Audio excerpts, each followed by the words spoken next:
Užvakar sėdėjau su draugu ir jisai pasakė, aš nepasitikiu savimi. Mes diskutavom 4 valandas ir aš jums paaiškinsiu viską į minutę su pusę. Tu neini į sporto salę, kai esi stiprus. Tu eini į sporto salę tam, kad tapti stipriu. Pasitikėjimas tai yra tas raumo, kurį tu užaugini. Kur dauguma galvoja, kad pasitikėjimas yra kortelė, su kuria tu eini į sporto salę. Net su šita analogija mes kartais nesuprantam, kur pradėti. O pradėti reikėtų nuo labai mažų dalykų. Ištiesiek vieną mažą pažadą. Pažadėk savo, kad perskaitysi vieną pastraipą. Net ne puslapį, vieną pastraipą ir padaryk tai. Labai daug laiko praleidi prie kompiuterio, pasižadėk, kad pasivaikščiosi 2 minutės, net ne 5. Tiesiog užsidėk batus, nueik ir ateik. Jeigu tu tą padarysi, jau super. Sunku nueiti į sporto salę, pasižadėk, kad 5 minutės padarysi tempimo pratimų namuose. Atidaryk YouTube, padaryk tai ir viskas. Tokiu būdu tu įgausi momentumą. Apie momentumą labai plati tema, pakalbėsim vėliau. Net tokie maži dalykai, labai smulkus, nepastebimi kartais ir nereikšmingi, jie yra pradžia to, kas vėliau bus pasitikėjimas savimi, kur žmogus matys tave ir sakys,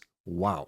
Bet tu ir pasikeitai. Ir aišku, visada atrodo, kur aš ten ateityje kažką padarysiu. Bet iš tikrųjų apie tai per daug negalvokit. Jūsų pirma užduotis tiesiog padaryti labai mažą dalyką. Jeigu tai tęsis savaitę, 2, 3, jūs pastebėsite, kad jūsų smegenys ir jūsų širdis iš tikrųjų trokšta dar daugiau. Pažadai taps didesni, norai taps geresni. Ir tas įprotis jums paklos jau lengvesnį kelią. Aš tą pats darydavau, labai daug turėdavau problemų, kad kažką padaryti ir tada pagalvodavau, nu gerai, nepavyko iš vieno, nepavyko iš antro, iš trečio kartų man kažką padaryti. Nu padarom nors mažą žiupsnelį to, ką aš norėčiau galbūt eigoje būti pasiekęs, ką aš atidėlioju ir man neįdomu galbūt ir panašiai, bet padarom nors vieną dalyką ir iš tikrųjų magija atsitinka. Vienas dalykas mažas, tampa 10 mažu, tampa 1 dideliu ir tada mes nepastebim, kaip labai faini dalykai mums atsitinka. Tai pasižymėkit šitą ir pabandykit.